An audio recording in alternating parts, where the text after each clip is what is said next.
probably the autumn leaves. But first of all, what I want to make sure you guys have is that 7th chord, grip chord routine from last time. Does everybody have that?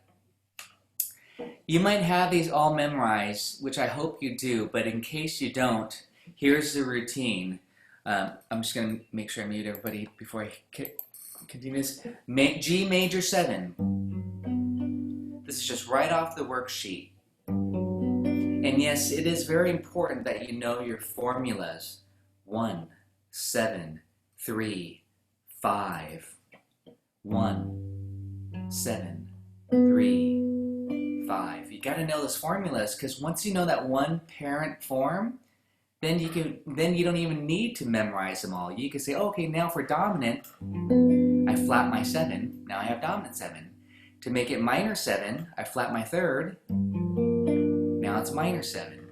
Now to make it minor 7 flat 5, aka half dim, flat the 5th. And then to make it fully diminished 7, flat the 7 again here, so it becomes a 6, or double flat 7 is what a lot of theory people will say, but it's really sounding as a 6. So those are your 5 types of basic 7th chords. Major 7, dominant 7, minor 7, minor 7 flat 5, diminished 7. Okay, I do have a YouTube tutorial that goes through this, but let's do it now on B flat. B flat major 7, B flat 7, B flat minor 7, B flat minor 7 flat 5, B flat dim 7. Let's go up higher. Let's do it on D, on the 10th fret. And so yes, this brings up another question. Yes, you got to know your notes on the 6th string and the 5th string. Those are your root notes for all of these songs. When you open up a jazz fake book, you'll see D major 7. You just want to play it here, or you'll play here. And this is kind of why I call it grip chords, because those are the first chords I would grab when I see a lead sheet notation. Those are just the basic chord shapes that sound beautiful mainly for accompaniment to play through these songs. But how I'm going to show you, we want to turn these into chord melody style playing, and you can pretty much play a lot of arrangements, or you can make up your own arrangements rather, just connecting these shapes. And that's why I have some of my arrangement examples with that in mind. And then we could do the same thing on the top 4 strings next week for the final session of this term. Okay, so D major 7, 10th fret. Okay, you gotta know your notes. D7, D minor 7, D minor 7 flat 5, D dim 7. And this is again what I call the routine. You just want to be able to do that pretty quickly. Okay, one more, down to F. F major 7, F dominant 7, F minor 7, and then now we have to use open string. Oh, F1 open string, F minor 7 flat 5, and then finally F dim 7. You have 2 open strings there, okay? And back to F major 7. That's such a great practice routine right there, just to grab any note on the 6th string, A, little bossa.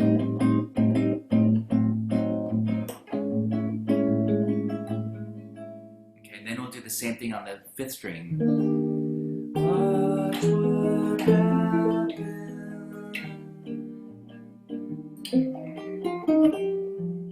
I'll give you guys that song next week. Watch what happens. Beautiful song.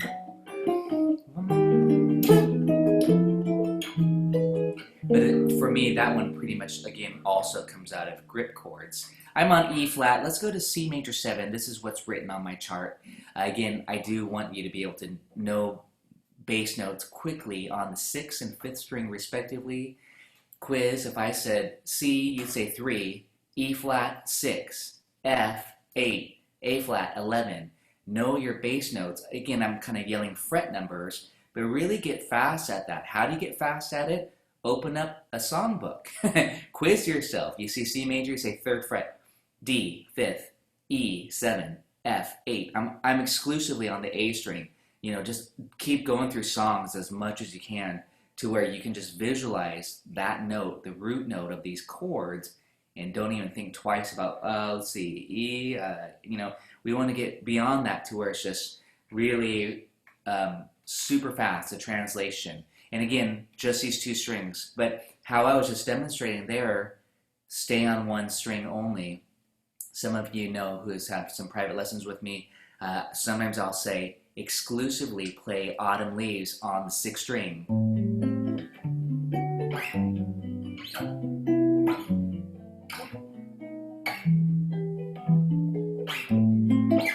Exclusively played on the 5th string.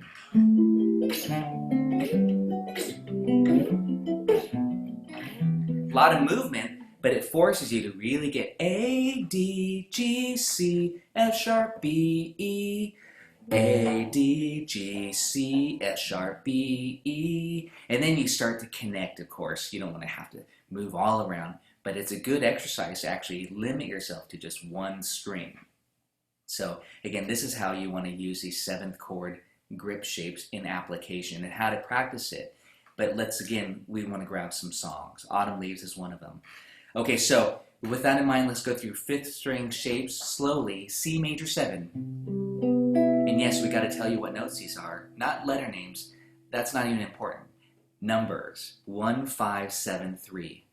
It's important later when you're doing your arrangement and you look at the charts. Oh, that's an E. Then it goes to F. Then it goes to D. Then it goes back to E. Then that's important. But right now, numbers, because this is all movable. 1, 5, root 5th, power chord. Major 7. 3. We also really couldn't call that a 10th. That's a very melodic note, as you all know, probably the 3rd.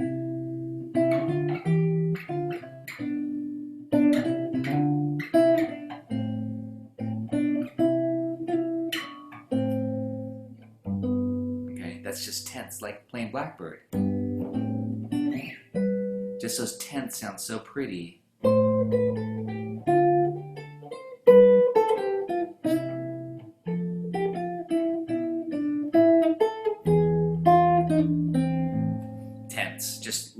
Just that harmony. Tenths are a 3rd above the octave, so that's why it's so melodic, because that's all you need. You don't even need the 5th, and that spells the harmony. Okay, C major 7 with that in mind. Flat your 7 to dominant 7. Flat your 3rd, now it's minor 7. And again, you might already have these all memorized, but I like to think in formulas at this point to make sure you're thinking formulas with me. From that minor 7, we want to flat the 5th. That's C minor 7 flat 5, or half diminished. On some charts, you'll see a circle with a line through it. That's half diminished, not fully diminished. And then C diminished 7, we're going to flat the 7 to a 6. Okay, I call it a 6. It's C. It's double flat 7, technically, theoretically. But again, I often think of a diminished 7 chord as a type of a 6 chord, because it has that 6. Just like you're playing major 6, minor 6, diminished 7. See, but it still has that same 6. So to me, that's really kind of belonging to the 6th family, if you didn't already know that or think about it that way. E flat, just like that beautiful Michel Legrand tune, Watch What Happens. When someone... So we have E flat major 7, dominant 7, minor 7, minor 7 flat 5, and then diminished 7. G 10. Okay, you gotta try to get quick at those notes. Major 7, dominant 7, minor 7, minor 7 flat 5, and diminished 7. Okay, hey Jim, how come you don't have a guitar? I'm just noticing you're not playing with us.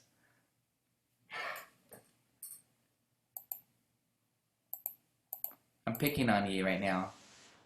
Observation. This is, I've never played jazz before, so this is a lot to absorb. Okay. Well, you know what I'm probably going to say is that I think the best way that this is really a workshop, and don't feel bad. I mean, I know you're taking notes and stuff, but and I do have these supplementary videos. I know I sent you this one already on YouTube, But it does make a difference if you just at least try it, and please feel free to ask questions.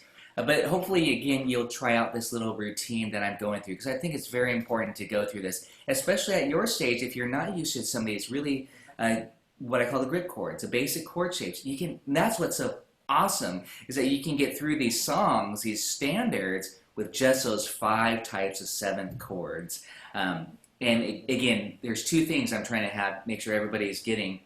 Okay, I got to know my bass notes really well on the 6th and 5th string, especially for this portion of it because we're playing the roots on the bass.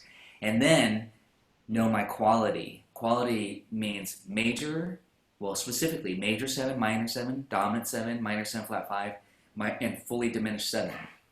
I didn't say that in the order that I usually would, of course, but major 7, dominant 7, minor 7, minor 7 flat 5, and then fully diminished 7, going progressively in that order where it gets darker. Again, I'll do one more. Maybe you guys should do one more F. But that's fine, Jim. F major 7, dominant 7, minor 7, minor 7 flat 5, and then fully dim 7. Okay, now the fun part. Let's pull out one of my arrangements here. Now it's time to apply it. And I'm just going to look at last time I did give you All the Things You Are in Autumn Leaves. Any preference between one of those 2 songs? I don't have any preference. Do you guys? Anybody want to request it between those 2 songs? Or we're going to do both of them anyways. So, but I'm not going to do the whole song necessarily. Okay, let's take a look at Autumn Leaves. I'll make the quick executive decision, and I have to pull it up myself because I don't remember my own arrangements, but I think the point with this one is to use these grip shapes. And it might be a little bit harder if you don't have a cutaway. So it's especially nice when you have a cutaway. But I'm going to load up my Autumn Leaves TK, updated. That's what I'm looking at. I have a couple of versions of this. But then I decided just to make one where I am just only playing on these grip shapes on these strings. Okay, not all the way through, but at least for that A section. So you can also be looking at the lead sheet. I mean, there's that part of it too, where there's like the part of like going, oh, the melody is this. E, F sharp, G, C. Okay, so I think that's the important part. First of all, just maybe learn the melody. And I'm already translating it. This is an important thing for me. I like to stay on the top 2 strings for the melody. The 3rd string if I need the notes, but usually the chords will be supported by the top 2 strings with the melody on top. So that's why I'm moving around a lot for this example. But it also sounds really pretty to go like this. And I know if you looked at the tab, you'd go like, wait, 12, 14, 12, 13, this shape. Oh, okay, yeah, I know that shape. That's just your plain old A minor 7 shape. But that's exactly, it's just beautiful, it's just simple. Well, simple in context, right, your concept. I have my electric guitar plugged in so that I could have some sustain too. Okay, you can do it fully. I'm just showing you a couple demonstrations. You might just do this.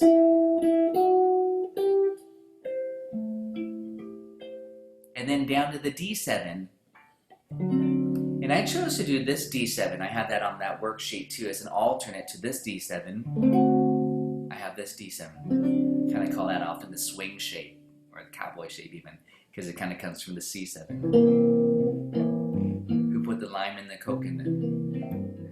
So that's that D7 here. And then the melody's this. Okay. So far, I'm kind of showing another thing now, performance aspect, you know, learning the melody.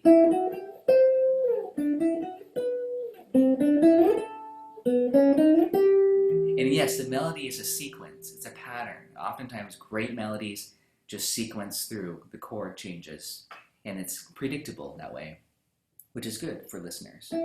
But now again, the other part of it, after you learn the basic melody, learn the basic chords. At least here's my arrangement of it: A minor 7, D7, G major 7, C major 7. So I'm already talking about what I talked about earlier, staying on the 5th string root.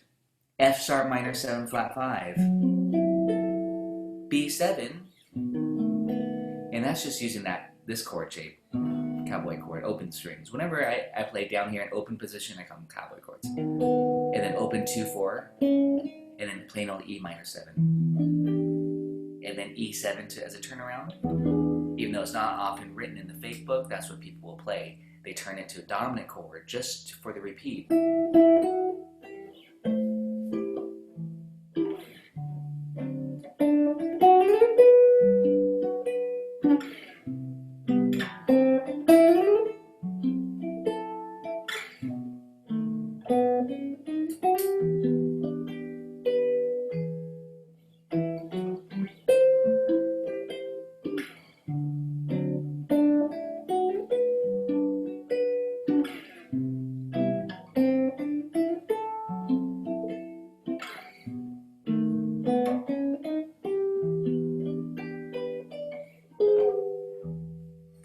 That's just the A section, but to me, that's a really important demonstration for you to try to make it sound musical.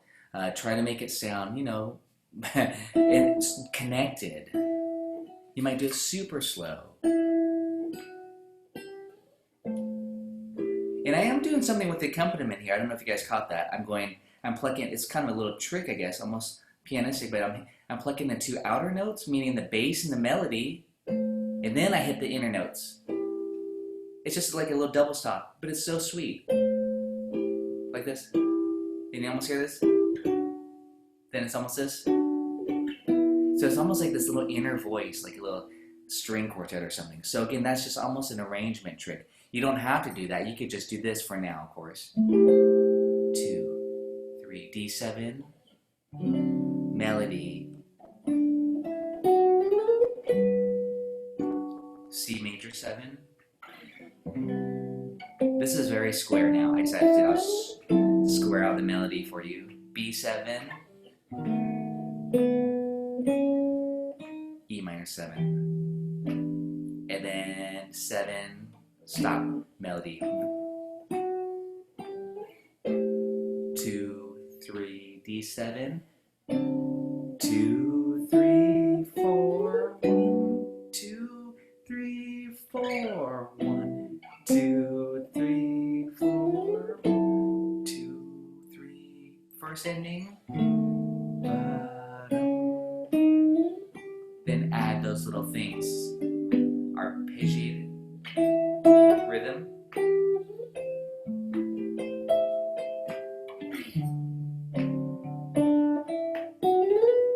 Slides.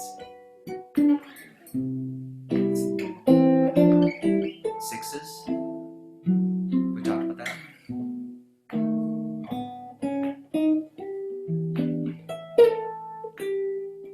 Little blues link there. Which, by the way, just a quick side note, Eric Clapton does a great version of the song. I didn't include my version of it here, but I did write out an interpretation of Eric Clapton's interpretation, which is really sweet, very dark, very bluesy. If you guys get a chance to check it out on YouTube, the Clapton version. He does a great album, 2 albums of just jazz standards. Not necessarily that jazzy sounding, but jazz standards, like what we know as jazz standards. But it's really nice. I highly recommend it. And I might use another example next week or next time of a tune. Our Love Is Here to Stay. His version's really sweet, and I wrote out an accord melody arrangement in his style, so it's kind of, you can almost just play along with him exactly. Okay, so anyways, then it gets a little bit fancier, which I'm not going to talk about today, but obviously we want to get there, and I today is just a very stripped down study for you. I just want to show you some excerpts again on how to do some chord melody stuff and make it sound really sweet, really pretty. Again, just using grip shapes, and grip shapes again to me are these ones that are just exactly what we did. There were a few cowboy shapes, meaning this B7 and this D7. Okay, those are not what I would classify as grip shapes, but we want to get those down too. We want to have variations, and we want to learn some fancier chords too, but for now, let's just stick with that. And again, for practice, at that point, if you're like, ooh, that sounds good, I want to just work on that, put on your iReal Pro app. Let me see if I have it on this iPad. I do. And you can feel free to type in questions. I'm just going to load this up. But just those 8 bars. And if you see my YouTube or Patreon, if you guys are, some of you are on Patreon, if you've seen my YouTube video recently, or my posts recently in general, Autumn Leaves is a huge study. I always go back to Autumn Leaves for myself and for students. As you can see why. It's a beautiful tune and uses those 5 types of 7th chords. Actually, not the diminished yet, but that's a substitute that we can use. We'll get into that. But here is, and if you don't have the iReal Pro play along, you got to get it because it's going to be your best practice tool for all this. And right now I just loaded it up and moved it to the key of E minor, not the Miles Davis key where it starts with C minor and key of G minor. But here's what I just did. I looped it. Oh, that's too fast. I took out the piano, so it's just bass and drums. I did that so that I could supply the chord and I don't need the piano player to help out. But that was too fast, so I'm going to put it really slow, down to, that was at 100. I'm going to put it as a jazz ballad. I just want to, again, demonstrate how I would practice this. Ooh, ballad melodic. Let's listen to that. 60. That's going to be very slow. Let's listen to it. I'll put it down here by the...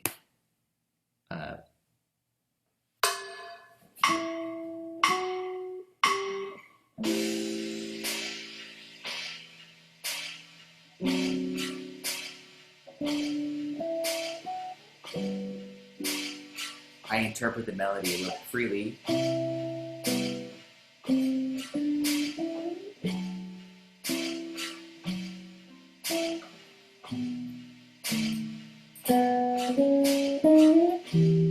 I'll be more strict with the written melody right here. 1, 2, 3, 4, 1. 2, 3, 4.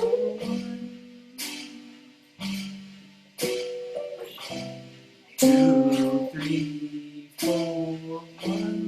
2, 3, 4, 1. 2, 3, 4, 1. Etc. And I just have that looping there. You can't really hear the bass, I don't think, but there is a bass playing the roots. Have this go through your system so it's nice and full. Plug in your electric guitar if you have an electric, just so that you can have the sustain. That's why I like the sustain. But that's the method. Please use this method of practicing. I think you'll make it more enjoyable for yourself. And it kind of forces you to play in time, which is important, not just always, not everything rubato, but, and you can challenge yourself. And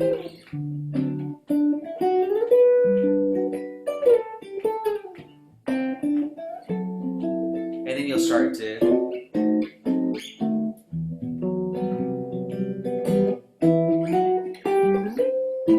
That's the thing, is we could use this example and come up with 20 variations of it as an example of how to make it different each time. I mean, that's a really good study. I might have to write all those out as a lesson plan. But how to make it different, how to adding those octaves, add triplets, use some open strings, use some 6s, add 9s, etc. Okay, but let's not worry about that today. Any questions on that? Again, that's all I want to talk about for Autumn Leaves. I want to go on to All the Things You Are, which is trickier, I realize, but we could just stay on the first 8 bars. I'm going to retune as you guys are just trying that out. Hopefully you have your... Oh, here, let me do this for you. Why didn't that bass... I want to see... iReal Pro, if you're not familiar with it, I need to do a tutorial on it. There's a little mixer down here. Bam. Turn up that bass. Maybe I turn down the piano. Maybe a little piano. Oh, this is really nice. You can have strings. You can have it really lush, right, Doug? It has strings, make it sound very beautiful. Oh my gosh, I love those strings. I mean, even if it's just, you know, canned MIDI strings, but still, it's just nice to hear. Ooh, they have bandoneon, listen, or organ even. Oh, let's listen to that. Sounds like it's good.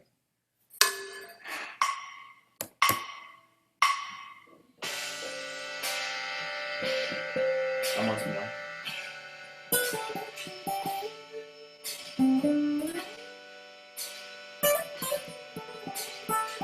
It inspires me differently, which is interesting. Maybe almost more. A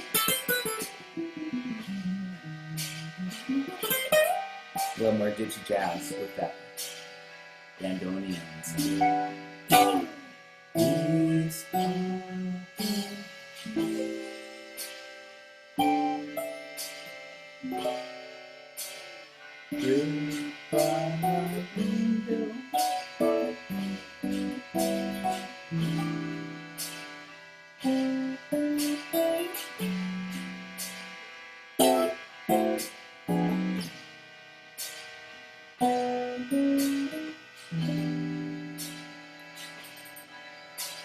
And I have that set there to minor 6 because I like that minor 6 chord a lot. This is the other thing that's so cool about iReal Pro. If you do have the piano or strings, oh, I'll have to demonstrate with the strings, but you can have it play these really lush chords if you want. You can experiment and try 6/9, major 9, 7 flat 9, flat 5. It'll just play whatever you want for alterations. I always say try that out to hear different colors. You might say, oh, I don't like that there. And it's kind of song specific sometimes, you know.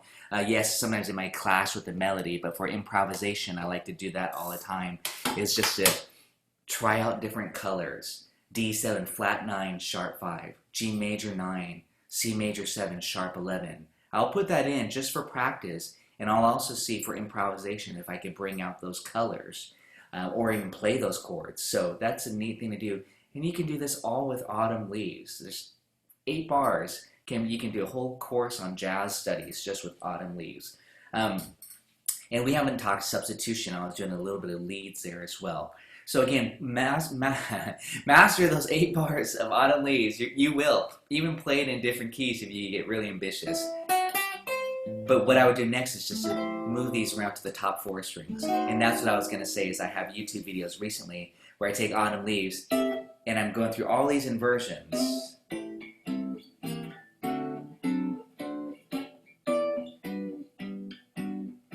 Okay, of the top 4 strings only, and I'm navigating through the chord progression of Autumn Leaves. That's a really big study for chord melody playing. But I love what we're doing today. Today's just trying to make the simple things sound beautiful, and that's hard to do as well. So please do that. And just try to make that melody note sing. I'll repeat that. Let me turn up a little bit. See how that note just rings on top? That high note?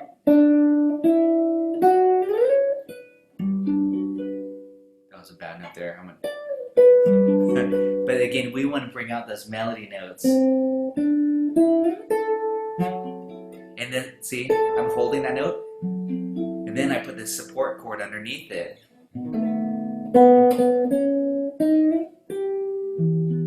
So that means you got to plan out your fingerings ahead of time, so that then you don't play the melody and say, oh, I got to use a different finger. Then you lose that note. So again, make sure you plan out where your fingerings are.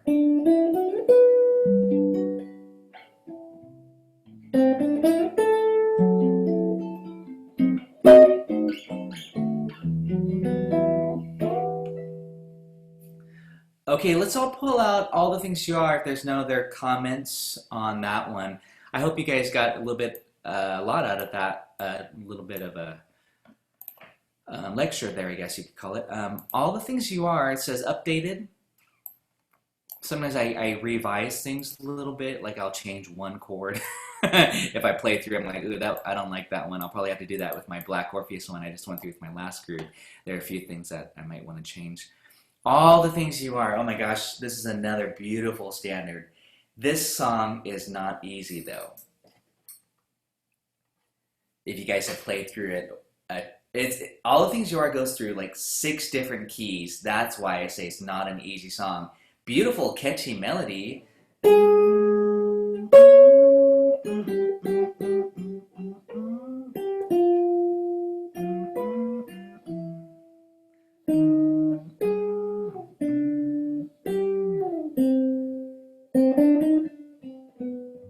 How I wrote it was this.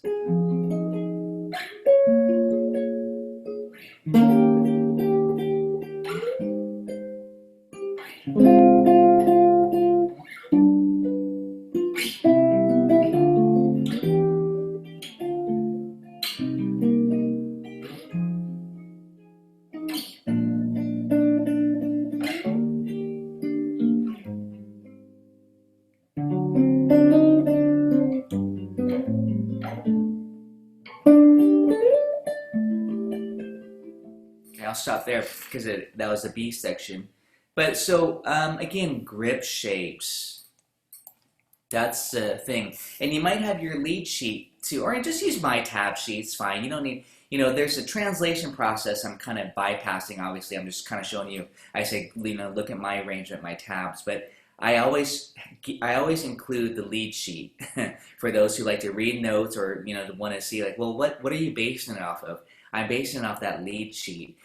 But even right there, I was kind of freely rubato interpreting the melody. I like to, especially a ballad, you can kind of be lucid with it. But if I put on the play along, you don't have that option. You can still be loose with the rhythm, but you got to be in time.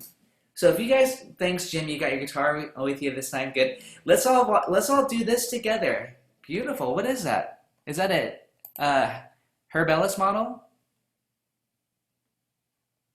D'Angelico. Oh wow, nice. Beautiful. I love your collection of instruments back there too. Okay, so how do you do this one? I'm going to walk you through this. Number 1, be a bass player. And let's stay on the 5th string root exclusively. So we have F. And when I say F, you say 8. B flat, you say 1, but I'm going to say 13. Because I want you to, I know, sorry Doug, I saw that look there. And then down to, what's next? F, B flat, B flat, B flat. The cycle of fourths. Here's some great theory if you know your circle of fifths. Fourths are backwards. F, B flat, E flat, A flat, D flat. Did you guys know that? That the song just follows? It's just like Autumn Leaves.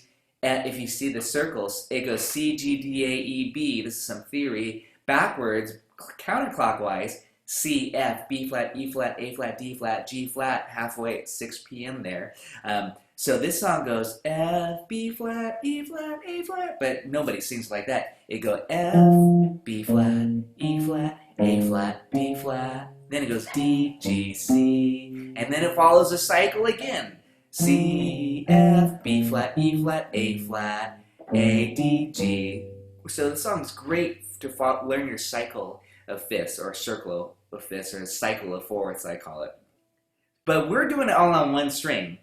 F, you say 8, or play 8 with your first finger. B flat, 13, E flat, 6, A flat, 11, D flat, 4, and then here we're just going to go to G7, and that's 10, and down to C. So this is, again, the first step. Always just map out your bass line, okay? Let's do that together.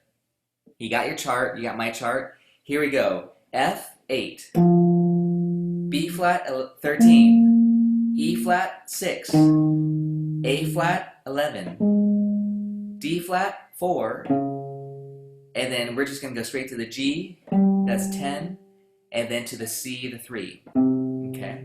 And that's, again, following the cycle of fourths, backwards of the circle of fifths. Please memorize it or have it in front of you. C, G, D, A, E, B, F sharp, or backwards, C, F, B flat, E flat, A flat, D flat, G flat, halfway down there. This is going that way, okay? It's going through the circle of fourths. It goes F, B flat, E flat, A flat, D flat. Then it crosses over G, C. And then it starts on C. C's in the center. C, F, B flat, E flat, A flat. It's brilliant. Again, the composer just following this cycle of fourths. Okay, but now the next step, we got the bass line mapped out. 8, 13. I'm using one finger only, my first finger. 6, 11. D flat's 4. G is 10. And C is 1. The third fret, sorry. We're in the key of C. Modulated there. Okay, we got that mapped out. Now we got to get the quality of chords. This is, again, the step-by-step process.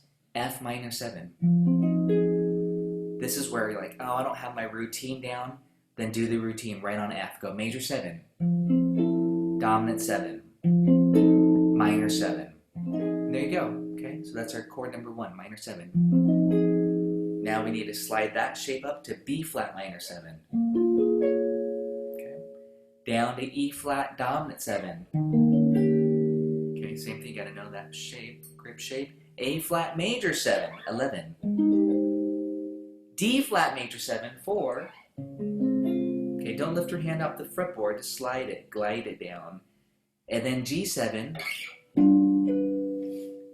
And then finally C major 7. So just 3 different types of 7th chords. Okay, that's the first 8 bars.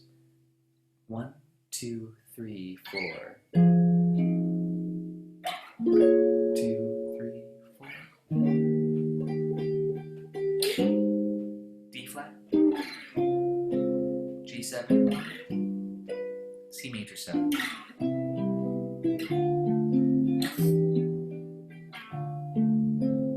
C minor 7. If you're wondering what I did there, because that's not written in the fake book chart, if you're looking at the fake book chart, I added this common walk-up filler.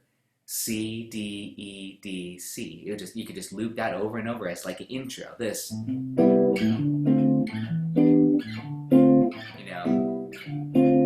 I do this as I wait for my bass player to get the sheet music ready. I'm like, okay, getting the dancers ready. And then when you're ready, then you kick into it, So again, that's just filler, the 1, 2, 3, 2 pattern. You could do that on the minor chord. It's just a nice little scale walk up, okay? We'll do that later on the minor chords. So C major 7, D minor 7, E minor 7, back to D minor 7, and then now we're back to the sheet music here. That was just not written. It just says C major 7 for 2 bars. That's just filler for us. Okay, 1, 2, 3, 2. 1, 2, 3, 2. And now C minor 7. Now we're following it. Okay, now we got to know our bass notes. We're staying exclusively on the 5th string. That's the whole point of this study. And then slide up to F minor 7. All the way down to B flat 7. And E flat major 7. When I say E flat, you think 6th fret. Okay, and now A flat. We don't have an A flat, darn it. We got to go to the 6th string shape. Okay, that's where we're breaking the rule there. And then D7, I'm going to use this swing shape to get the little melody. If you caught that, this as a flat 9, and then G major 7. And of course, we could do the walk up there. Okay. I want to review all that with you in case you don't have it. Step number 1, be a bass player. Map out your bass line. In this case, I'm staying exclusively on the 5th string root, on the 5th string with the root on the 5th string until I can't, which was that A flat. You might say, well, how come you didn't play it way up here? I guess I could have, but I was trying to be true to where the melody note is, which is down here. I didn't want to put the melody up an octave at that location. So here we go. Be a bass player with me, please. We're just going to do the bass line again. F. One finger. First finger. F. So try not to look at the chart. Just listen to my voice. F, you say 8. B flat, 13. E flat, 6. I'll help you. A flat, 11. D flat, 4. G, 7. That's 10. And down to C, 3. And you can do the little walk up here. D, E, D. And then now it's C minor 7. C is 3. Up to F, 8. Down to B flat, 1. E flat is 6. This is where we, now for this A flat major 7, we are going to go to the 6th string root. That's 4, of course. And then D7, 5th fret on the 5th string, and then back to G on the 3rd fret on the 6th string. Okay, now we got that far, the bass line completely mapped out. Chord qualities, F minor 7. And then I'll say it again, 8th fret, but you got to know your shape. If not, you have to really make sure you do this routine. Major 7, dominant 7, minor 7 flat 5, and dim 7. However, with this song, and a lot of these jazz standards, sometimes they're just minor 7, dominant 7, and major 7. You don't, maybe not a minor 7 flat 5, okay, so that's good. Autumn Leaves had that minor 7 flat 5, but you might just, again, stick to ones that have, less movement, so. F minor 7, 8. 13, B flat minor 7. E flat major 7. Let me take that back. E flat dominant 7. I was like, something doesn't sound right. See the difference here? Major 7, dominant 7. And then A flat major 7. We're not really talking too much theory, but we're in the key of A flat, D flat major 7. Now G7, 10. Sorry, don't lose track of your bass. C major 7. Walk it up, D minor 7, E minor 7, D minor 7, and back to C minor 7 now. Slide that to F minor 7, B flat dominant 7, B flat is 1, E flat major 7, that's 6. Now we got to go to that A flat on the 4th fret root on the 6th string. And also, I'm only playing 3 strings. And that's because the melody note is here. Even though I have my finger down, ready to go on that 2nd string, I don't need it. Because that's a melody.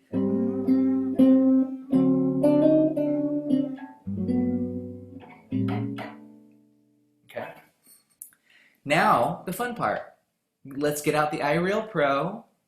Get the band swinging here. And the melody is pretty long, as you kind of notice. And you can kind of freely interpret the, you don't have to do it just square quarter notes like it's written on the sheet music.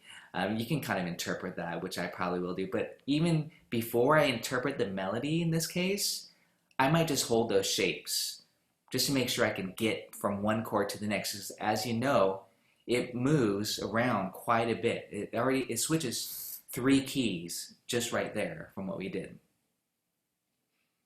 75, ballad swing. Let's hear what it sounds like.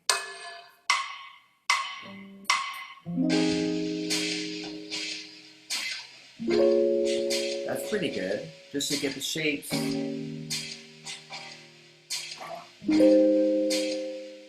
D flat,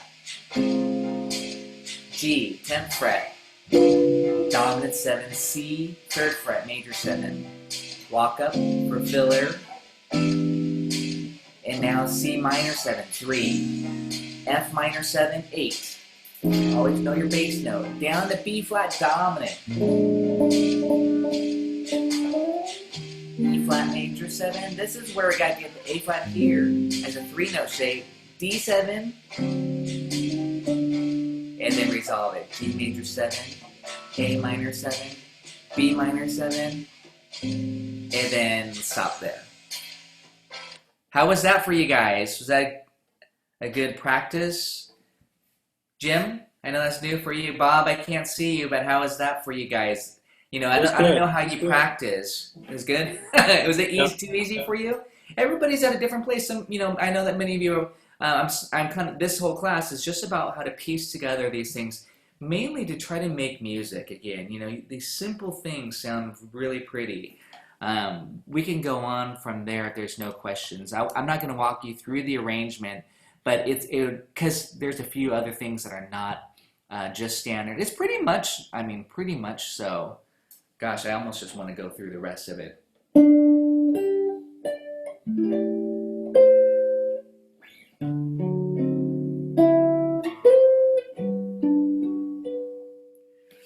Oh, then I do the walk up there. See?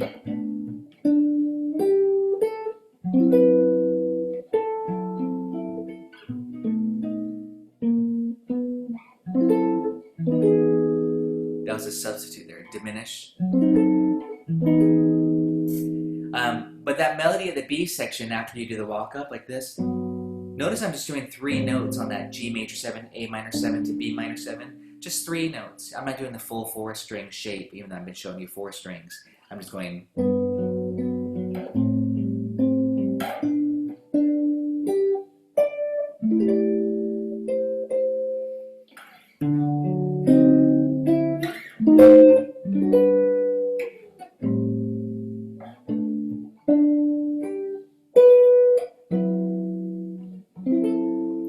That chord, F minor 7, I don't like it. I'm going to change it. It should be F sharp minor 7 flat 5. It should be darker. Don't you think? It's subjective. The fake book, yeah, I'm looking at the fake book here. It says F sharp minor 7 flat 5. Some books will just say minor 7. It's subjective again because the melody's not on the 5th. So you have to say, do I want minor 7 or minor 7 flat 5? It's darker with the flat 5. It's kind of up to you again, but I'm going to leave it obviously right now. But and then B7.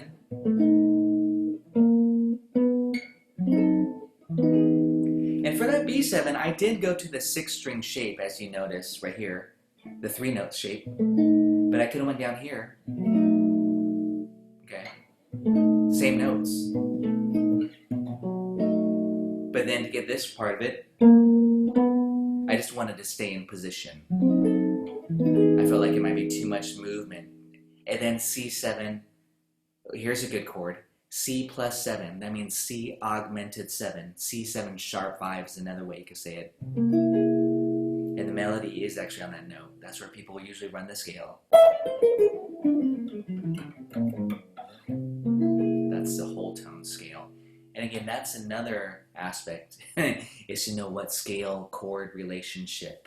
Because that way you can do some fills, in between. And you're not just stuck to only playing chords. You can do some licks. One of my big influences is Joe Pass. I used to study in high school, I had his solo jazz, Joe Pass solo jazz, or it's just called solo jazz guitar Joe Pass video. And I'd watch that thing over and over. And he'd be like, okay, we have this chord, and here's a lick. Here's another chord, here's a phrase. He would just kind of piece it together, He would always say, like, I have a chord, and I know an arpeggio, and connect the chord. Always know your scale. So again, to me, for that stuff, for that style, when you listen to like Joe Pass, the virtuoso stuff or whatever, where he's connecting chords with leads, it's nice to know your chords, and then to know your scale and your arpeggio that goes with the shape. So, you play a chord, you go arpeggio, scale,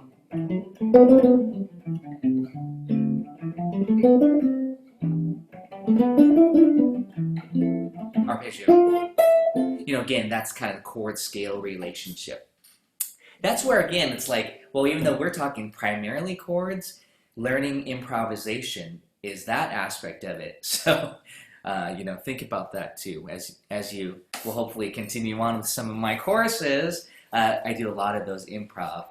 Easy Swing's a good one in my jazz classics. I'm always talking about arpeggios and scales and modes, etc. It's pretty finite amount of stuff that you need, the basics, what I call the basics, and then you can apply it back to all these great songs. Did you guys get that B section? And then I think I'm just going to finish it out since I'm already so far. It's just after that C7 sharp 5. By the way, let's talk for a second about C7 sharp 5. If you're like, well, that's not one of the basic chords. No, it's not. It's an altered chord. So we take C7 and we sharp the 5. This is where you got to know, oh, the 5th is here. Okay, isn't that nice? Colorful. So it came from E major 7, which was a grip shape. And then listen. And then it pulls us beautifully back to F minor 7. That's called like a pedal tone technique. It is called a pedal tone technique because this one note goes.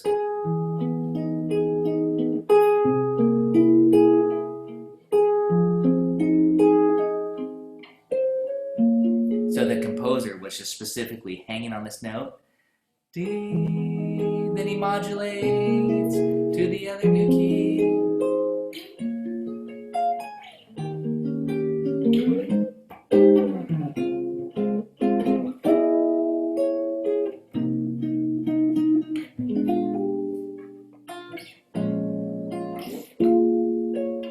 I get a little fancy here, 13, diminish. And then A major 7 for fun.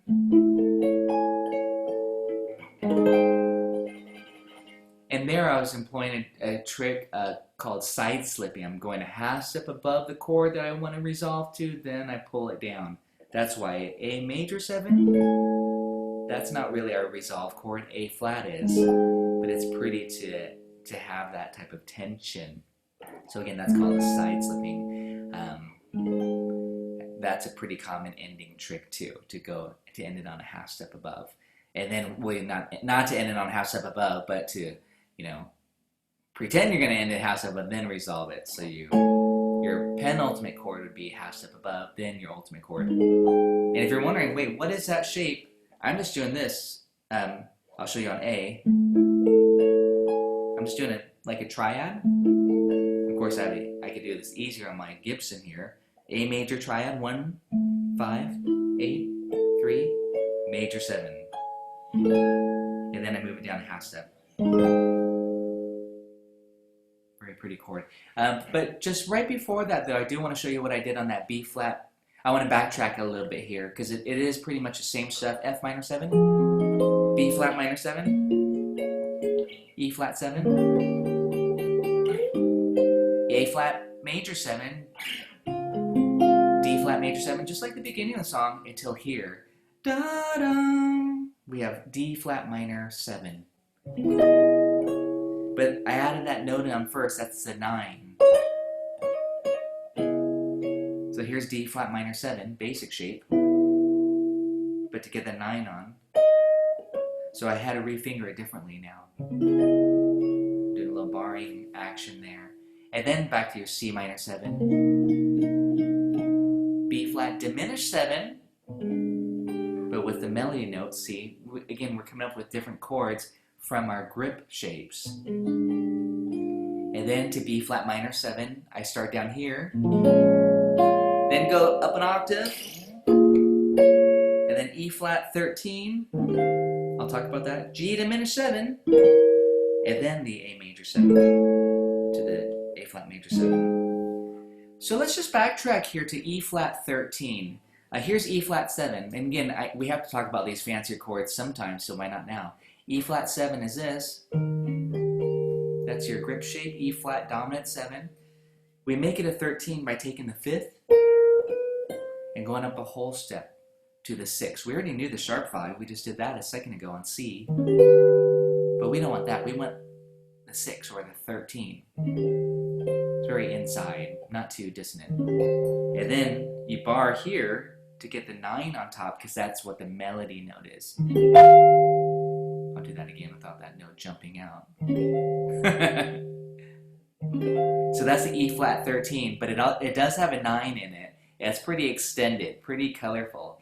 Now I chose G diminished 7. I put that in parentheses, and that's a substitute. It actually turns a chord into, I know a few of you know, E flat 7, flat 9. That's the diminished trick here. Builds that tension. I'll put that E flat in there. I lost it when I did that movement like this. Okay, so E flat 9, 13, G diminished 7, and then A major 7, deceptive cadence, and then resolve. That was a little ending lick there. So that you'll see a few other places that diminished 7. I didn't really talk about it too much, but learn your diminished 7 shape. I'm showing it to you on the 6th string root, 5th string root, and then right there at the very end, that's on the 4th string root there too. So those are your 4 shapes of diminished 7. There's really only 4 shapes of that chord. 3 shapes. I'm sorry, 3 shapes for diminished 7. That's the only chord shape that has that quality. Anyways, I didn't necessarily mean to walk you through that whole arrangement, but I hope that demystifies it a little bit for you as well with an explanation of what's going on there. It's nice to have an arrangement, but at the same time now, this is at the point where I would have my arrangement, and this is a practice part of it, which I want you to do. Whether you get it note for note, that's not a big deal. I don't think so. It's not a huge deal whether you get it all note for note. Just try your best at getting the melody in some rhythm. But listen to it. I'm going to put it on. Actually, I like that ballad feel. This is the whole thing again. This is how I would actually practice it now. Just getting the shape. We got the bass notes all mapped out. And yeah, the piano's in here lightly on this version.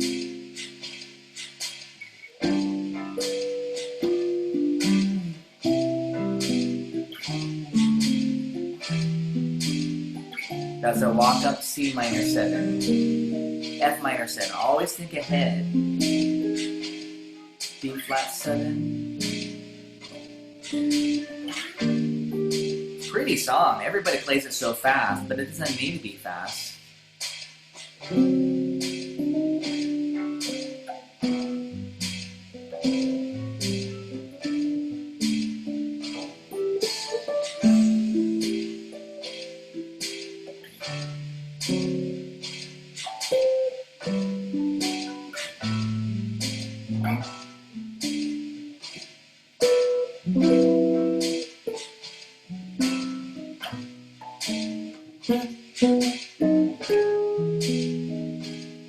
C7 sharp.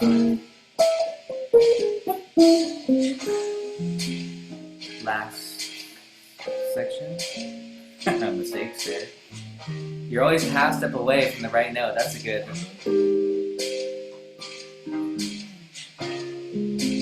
B flat minor 9. C minor 7. Here's that diminished.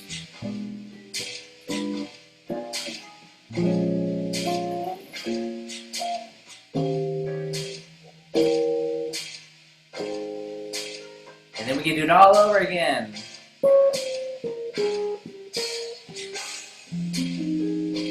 And you can now ad-lib a little bit, not be so strict.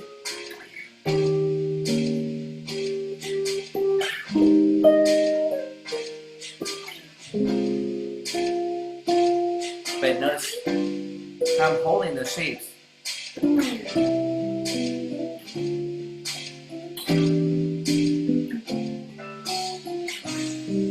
All from the grip shapes. B flat, 7, E flat major 7, A flat, B 7,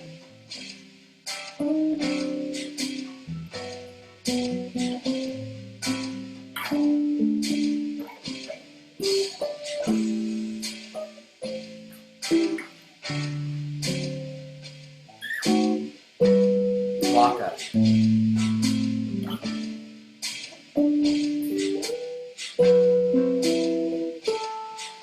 B7. I'm going to do a little trick here.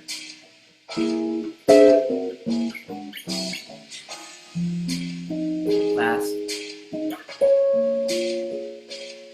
Give you our arpeggio shape.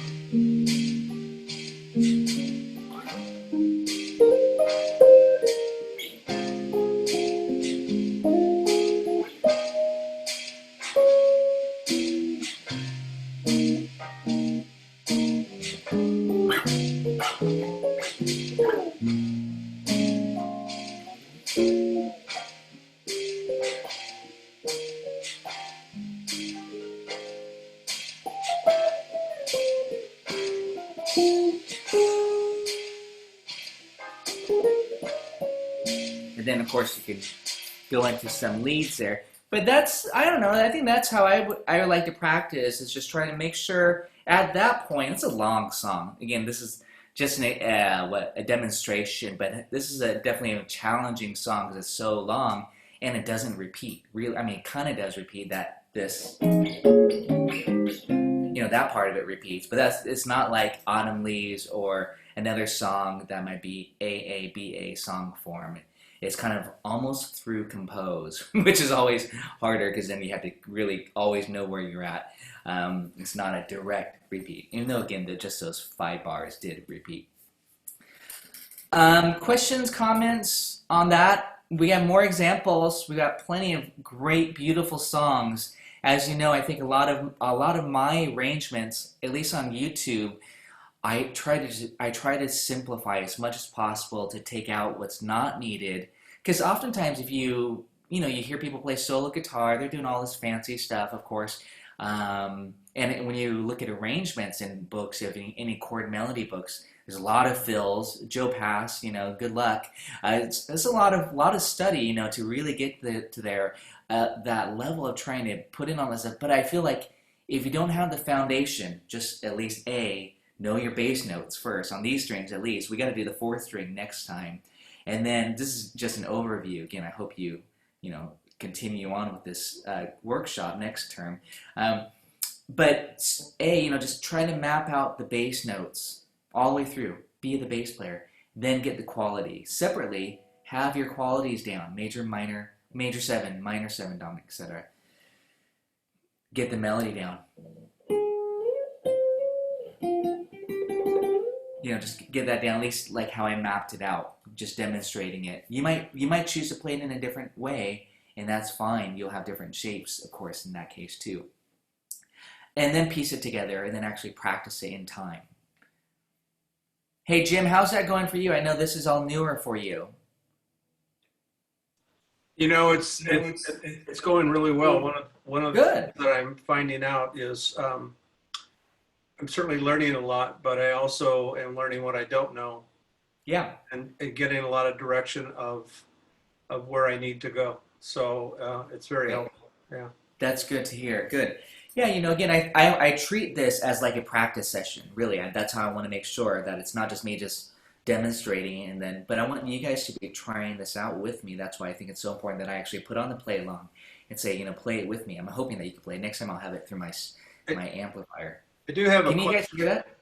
You may not want to get back to it now, but I still am confused and don't know how you readily tell the notes in a chord.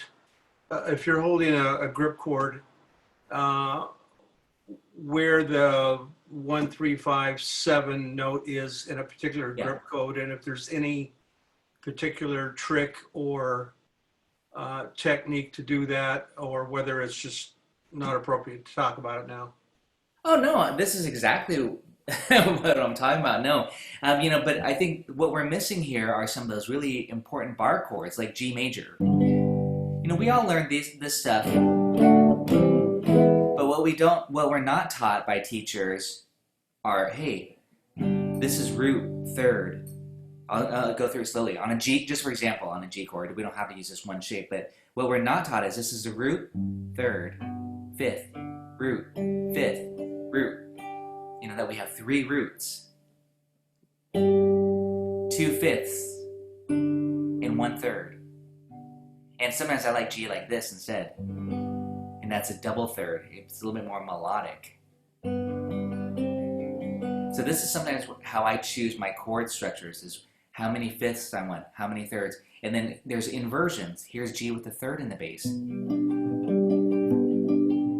When the third's in the bass, it has this kind of unsettling feeling, like it's moving. That's an inversion, okay? Or a fifth in the bass, it sounds like a suspended chord now. So it's really fascinating how you can have 3 notes. I'm just kind of demonstrating orally here how choosing your notes in the bass, for example, can really have a different quality of sound and color. I was always fascinated by that when I was listening to, I was studying some scores, classical music, especially Beethoven. Like, wow, that's just a minor triad, or that's just a major chord. Really, it's so simple, these movements. And I'm like, but it's about his orchestration, his doublings, what he was choosing to thicken and double and focus more on, or the bass notes even.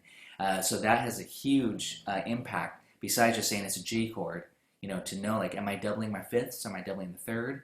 Okay, in this bar chord, where we have root, fifth, root, 1, 5, 8. And then here's your third. That's why that's why it's so important to know. And I say third, it's actually the 10th, but we don't need to talk that, we just say third. So So a good exercise is just to do this. We talked about this last time, about doing sixes like this.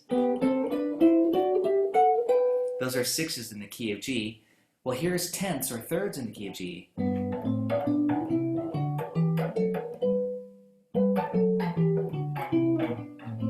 That helps you locate where the third is.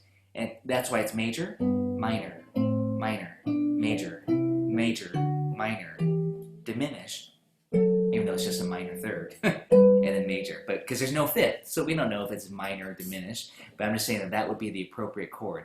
And here's another little chordal thing, Jim, going on with this study about what you can do.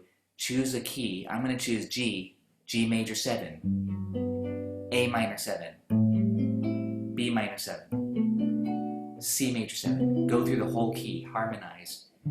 D dominant 7, E minor 7, F sharp minor 7 flat 5, and back home to G major 7, descending.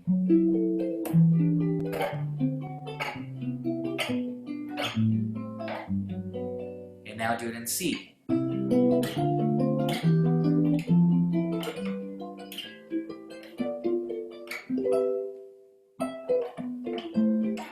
Such a great study. That's just going up and down the major scale, but just using the key, staying in your key and going up major 7. Make sure you know your pattern, your theory. Major 7, minor 7, minor 7, major 7, dominant 7, 5, of course. The 6, or else minor, is minor 7, and then minor 7 flat 5 is your 7 chord, and then back home to the 1. So if you need that, I have worksheets, 7th chord theory. I offer theory classes too. See, and again, this is all just comes together with, hopefully, the theory, knowing this stuff, these little walk-up things, like, oh, he's just going up 1, 2, 3.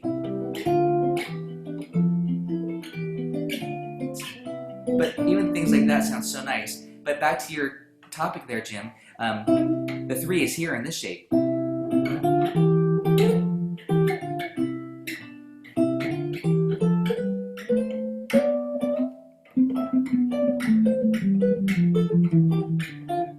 Those are his tenths, almost like I'm playing that song Blackbird, of course, by the Beatles, right?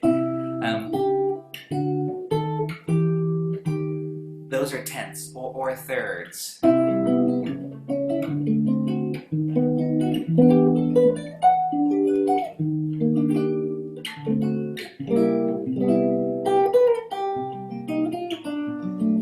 Etc. So anyways, they're actually, when people learn that song, they don't necessarily know what chords are really being played, okay?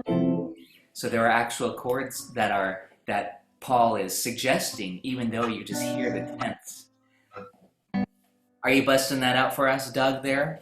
I used to do the Beatles workshop. I'm missing it. Blackbird singing in the dead of night. I take that example because a lot of people learn that song, early on. It's such a beautiful song.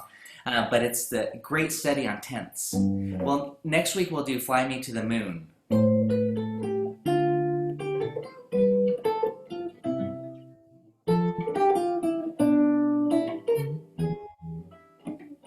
And that's a study for me in tenths. Autumn Leaves is too. Okay. All the things you are, sorry. All these songs are about the thirds. I say tenths loosely, but it's really about the thirds. So they make you know where the thirds are. But anyways, I think that will help you. You just gotta think about these chord shapes. Don't just memorize it. You actually need to say, okay, root 7, 3, 5, and then have the formulas to make it dominant, flat 7, to make it minor, flat third. So don't only memorize it, then minor 7, flat 5. Think about the shapes, and then flat the 7 to make it diminished 7. So this is where another aspect comes in handy. Do arpeggios. Dominant. Minor 7. Minor 7 flat 5. Diminished. Major 7. That's where I say take Autumn Leaves.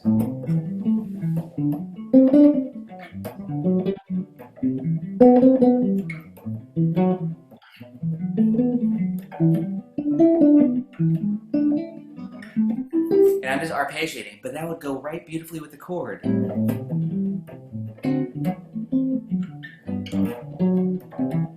again, that's a good study. I always say this. That's a Joe Pass method. Just general stuff. Know your chord shape, and then know your scale or your arpeggio that could go with it to add in some nice filler.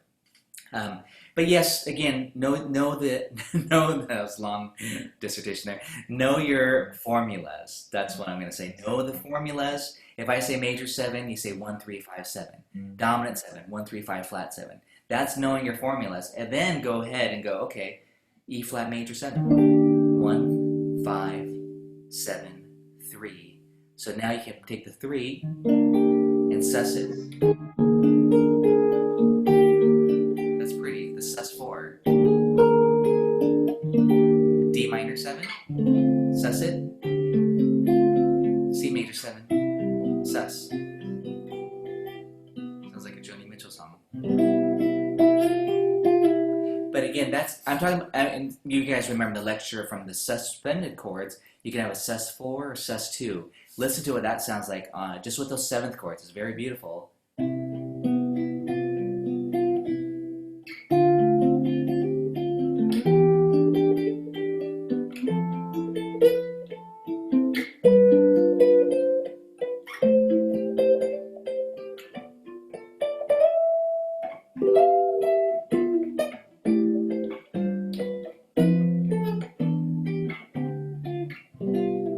So I'm just going.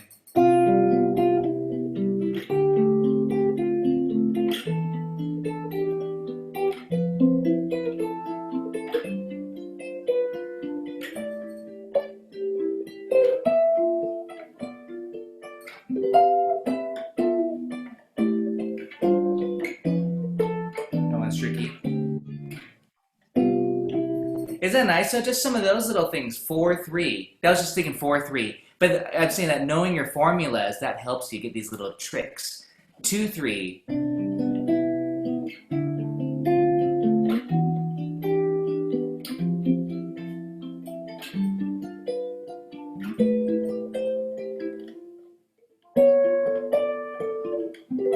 Again, that's a nice one too. 2 3.